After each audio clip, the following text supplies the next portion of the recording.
اس video میں ہم آپ کو بچوں کے نام اور ان کے معانی بتائیں گے، اس لیے جب بھی اپنے بچوں کا نام رکھیں تو اچھے معنی والا نام رکھیں، کیونکہ نام کا بچے پر بہت بڑا اثر ہوتا ہے، اس کی ذہانت پر بھی اور اس کے مقدر پر بھی اور اس کے صحت پر بھی۔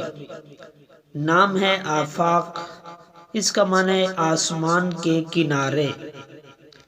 نام ہے آذر، اس کا معنی ہے آگ، آتش۔ نام ہے آصف، اس کا معنی ہے لائق، وزیر۔ نام ہے شاہد، اس کا معنی ہے گواہی دینے والا۔ نام ہے آفریدی، معنی ہے پٹھانوں کا ایک قبیلہ۔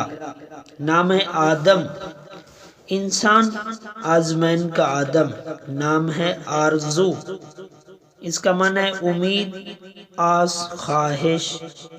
نام ہے آسی، معنی ہے طبیب، معالج۔ نام ہے آصال، معنی ہے شام کا وقت۔ نام ہے مصباح الحق، معنی ہے حق کا چراغ۔ نام ہے آرزم، معنی لڑائی، جھڑپ، جنگ۔